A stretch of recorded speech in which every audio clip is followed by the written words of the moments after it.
So I don't know. I'm not sure how much you learn really your first week. I mean, you just you're out there playing and but I thought, the one thing what we learned about I thought we learned more about the younger guys because you hadn't seen them play before. Some of the older kids you've seen them play so much. I mean, how many times I've seen Ardropoulos and Jones and Bartlett and those guys play, but I saw some young kids and I thought some of our young kids played with, they played with no fear for the most part. So I thought that was good, and so I think leaving Bakersfield, I thought that one thing I saw is we played 9 innings a game. Yeah. We didn't give in any game, and I like that about any club, but I really liked it about this club.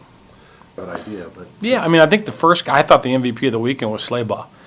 Ponce went down Sunday, and we didn't we knew the whole week that he wouldn't be traveling, but we also didn't know if Slaybaugh would catch the entire weekend, and he did, and he did a really great job on the defensive end. He's already proved that he could run and hit and do some things on the offensive end, but we were just we weren't sure defensively on the entire weekend what he can do, and I thought he played just great. So that was a good sign. Jason Monda, he swung the bat really, really good. Played really good baseball for us. That was a big sign for us. Trace Tamsine came in and started on Sunday. Had a great start for us. So it was nice to see out of Trace. Trace has really been banged up the entire fall and the early spring, so we really haven't seen what we think we can see out of Trace. And then, some guys that the first time you see some at bats, Adam Bolwood's got to start on Sunday. Had some great, he had a couple great at bats. Stetson Olson, I know he only came in and pinch hit one time, but really, really confident up there with his at bat. And the guys pitching wise, Leckenby was really, really good out of the pen. His first performance as a Coug, and then Williams, both the Williams boys threw, and they flashed some good things too. So it was an overall just an okay performance, but it was nice to see those young kids out there.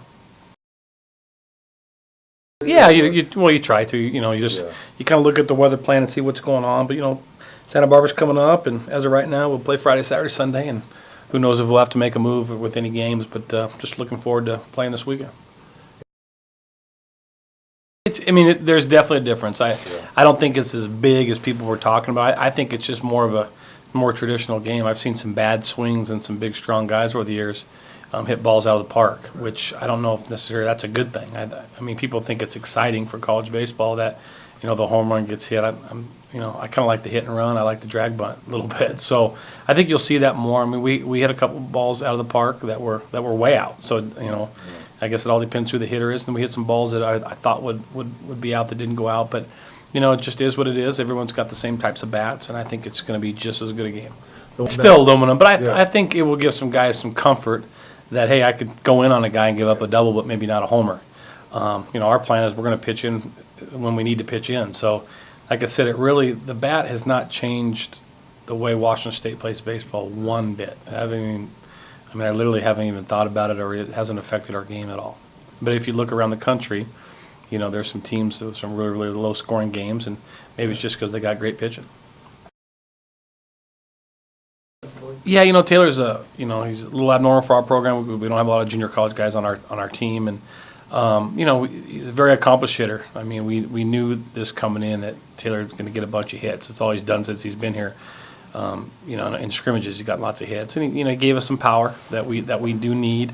He played solid defense around the bag, but he's just a guy that can get hits. He can get a lot of hits, and those guys are very, very valuable to have. He's going to be able to protect Jones a little bit, and Jones can be able to protect him. So he just gives us another nice threat in the middle of the lineup. And a lot of people don't realize, Taylor, though he missed all last year, he did go up and he played in the Cape Cod last summer, which is the best. He faced the best pitcher in the country last summer for 45, 50 games. So even though he's a first-year player to the Pac-10, he's been around a little bit. So I think that made his transition a little easier. Every time Adam pitches, expect him to pitch like that, maybe better. He's one of the best pitchers in the country, and it's some people don't know about it. I'm not sure why. Maybe because he's in Pullman, but he's one of the best guys in the country. He works his tail off every single day. He's been doing that for quite a while since he's been in Pullman. So when a guy is that talented and works that hard, you expect those types of results. Yeah, maybe Spence will bounce back. Spence has had some really good outings for us. I think Spence will settle in. He'll throw well for us. I expect him to throw well this weekend. He was I think he was. It might have something to do with Conley. If you pitch on the next day after Conley, You got 30 scouts there, everyone's looking at the gun, and sometimes pitchers like to run that gun up a little bit. Spencer's more effective when his fastball isn't as firm. I mean, Spencer probably threw the firmest fastball consistently last weekend than he ever has, and we don't need that out of him. We need him to sink the ball more and do some things. And Spencer's a smart kid. He's also a hard worker, and he'll figure it out, and he'll definitely contribute to us. And I expect a way different performance from him this weekend. He's okay. I mean, he's going to do some light swinging today. We're not going to rush it with Jay. It's kind of a difficult situation when you're dealing with ribs, and the only time it really hurts him is to throw or swing. So I guess that's a tough thing for baseball. But Jay will be fine. Jay is diligent, and he'll work hard at it. He'll be back in and healthy before we know it. Yeah, I don't think I hopefully Jay is probably just the guy that says, hey, he's happy for the club that we won some games, and Colin played great. I think, being a fifth-year senior like Jay, I don't think he needs any motivation to get back on the field. But I will tell you, the way Colin played is just great for us. It's just, I told Jay this before the year that we wanted to develop another catcher because I think Jay will play better the more rest he has. I think Jay's getting more rest right now than he wants.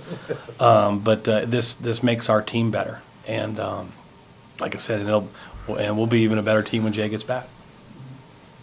Donnie, do you think Jay will play this weekend? Is he doubtful? Or I thought he'd play, Howie, but then after we met today as a staff, we got to wait till he throws and swings today, and I'm quite sure those are kind of weird. When you're dealing with your rib cage and that type of deal, it could be touchy. If he's not 100%, I don't want to play him.